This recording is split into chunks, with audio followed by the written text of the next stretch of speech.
नमस्कार, आप देख रहे हैं करंट क्राइम और मैं हूं आपके साथ श्रुति दिवाकर। आज की खबर सिर्फ एक घटना नहीं बल्कि एक चेतावनी है। मोबाइल गेम जो बच्चों के लिए खेल माने जाते थे, आज कुछ मामलों में उनकी जिंदगी पर भारी पड़ रहे हैं। उत्तर प्रदेश के गाजियाबाद से एक ऐसी खबर आई है जिसने पूरे देश को झकझोर कर रख दिया है।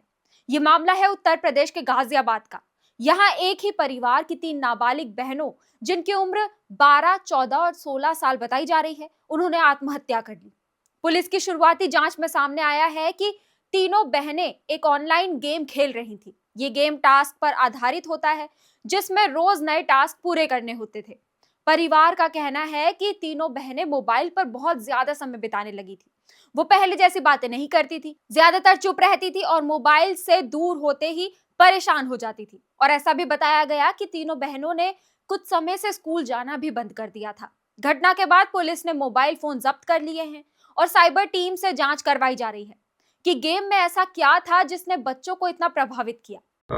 जैसे अभी परिवार से बात हुई है तो इन्होंने पिछले कुछ दिनों से उनको ये फोन का इस्तेमाल करने के लिए थोड़ा प्रतिबंध किया था और उसी से ये लड़कियां थोड़ी परेशान थी और उसी के चलते उन्होंने ये डिसीजन लिया। जब तीनों बच्चे गेम खेलती थी तो तीनों पे अलग अलग फोन थे?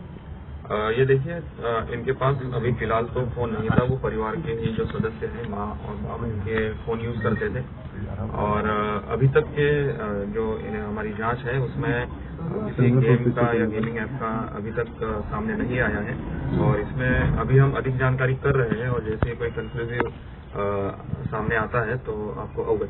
सुसाइड नोट में जो अभी तथ्य सामने आ रहे हैं उसमें यही है कि वो जो कोरियन कल्चर है उससे ज्यादा प्रभावित थी और जब उनको इससे रोका गया तो वो उससे परेशान थी।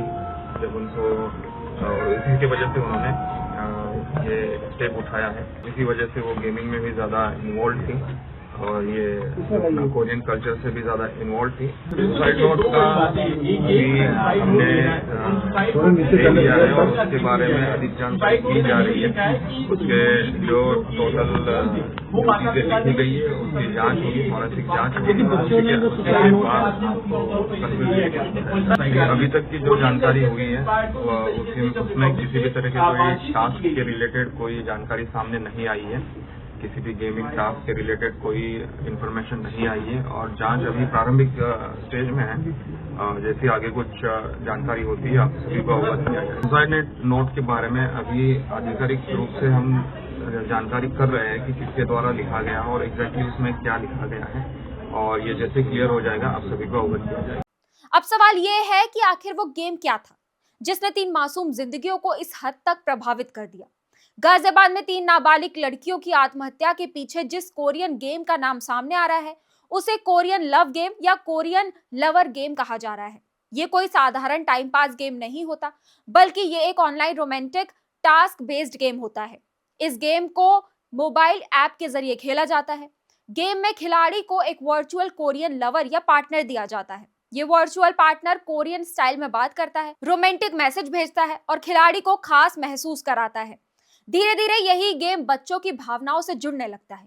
इन गेम्स में रोज नए टास्क दिए जाते हैं। शुरुआत में टास्क आसान होते हैं, जैसे दिन भर चैट करना, कुछ लिखना, फोटोज भेजना, किसी बात को छुपा कर रखना। लेकिन जैसे जैसे गेम आगे बढ़ता है टास्क मुश्किल और निजी होते जाते हैं। कुछ मामलों में टास्क डराने वाले भी हो सकते हैं जिसमें बच्चों पर मानसिक दबाव बनाया जाता है। के पास एक सुसाइड नोट मिला था, उन्होंने लिखा था, बच्चों की राइटिंग मैंने पहचान ली थी। क्या कुछ लिखा हुआ था सुसाइड नोट में? ये लिखा था, पापा सॉरी, हम कोरिया नहीं छोड़ सकते, कोरिया हमारी जिंदगी है, कोरिया हमारी जान है और आप हमें नहीं छोड़ा सकते, आई एम सॉरी, हम जान दे रहे हैं बस। और सुसाइड नोट मैंने अभी देखा जस्ट उनके पास, पुलिस वालों के पास। बस बच्चियाँ जो थी वो किस समय उन्होंने ये घटना हुई, क्या कुछ कहेंगे?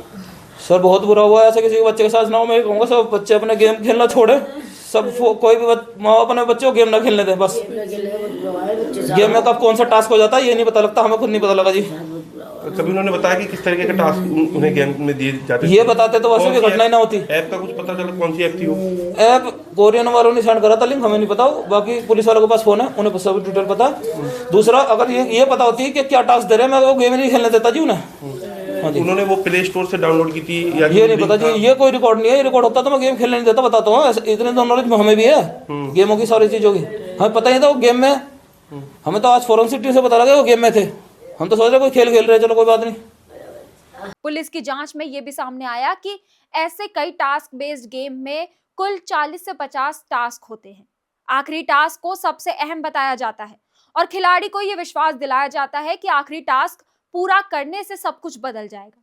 इसी लत और दबाव को गाजियाबाद की घटना से जोड़कर देखा जा रहा है। गेम की लत का मतलब है जब कोई बच्चा या युवा गेम के बिना रह ही नहीं पाए, जैसे हर समय मोबाइल देखना, पढ़ाई में मन ना लगना, परिवार से दूरी बनाना, गुस्सा जल्दी आना, मोबाइल छीनने पर बेचैनी होना, ये सभी गेम की लत के संकेत हैं।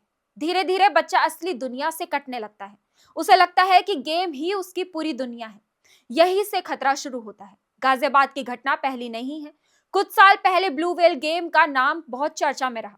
इसमें बच्चों को खतरनाक टास्क दिए जाने की बात सामने आई। भारत और विदेशों में इससे जुड़े कई मामले रिपोर्ट हुए। मोमो चैलेंज भी सामने आया, जिसमें बच्चों को डराने वाले मैसेज और कॉल मिलने की बातें सामने आई। कुछ कोरियन, चीनी और विदेशी गेम्स पर बच्चों के दिमाग पर गलत असर डालने के आरोप लगे। हालांकि विशेषज्ञ कहते हैं हर गेम खतरनाक नहीं होता, लेकिन हर बच्चा मानसिक रूप से मजबूत भी नहीं होता। मनोवैज्ञानिकों के अनुसार गेम की लत एक तरह की मानसिक समस्या है।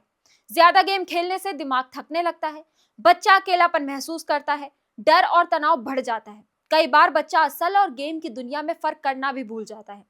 विशेषज्ञ कहते हैं अगर बच्चा चुप रहने लगे, अलग थलग रहने लगे या उसका व्यवहार बदल जाए तो ये खतरे का संकेत है। समय रहते मदद ली जानी चाहिए। गाजियाबाद की घटना हम सबके लिए चेतावनी है। गेम खेल के लिए ठीक है, लेकिन उनकी लत बहुत खतरनाक हो सकती है। जरूरत है समय पर ध्यान देने की, साझेदारी, समझदारी की और बच्चों से खुलकर बात करने की, ताकि कोई और परिवार ऐसा दर्द ना सह सके। अगर आपके घर में कोई बच्चा हर समय मोबाइल में डूबा रहता है तो आज ही उससे बात करें, क्योंकि एक सही समय पर लिया गया कदम किसी की जिंदगी बचा सकता है। तो इसी के साथ आप हमें दीजिए इजाजत। आपसे फिर होगी मुलाकात। धन्यवाद। तब तक के लिए देखते रहिए करंट क्राइम।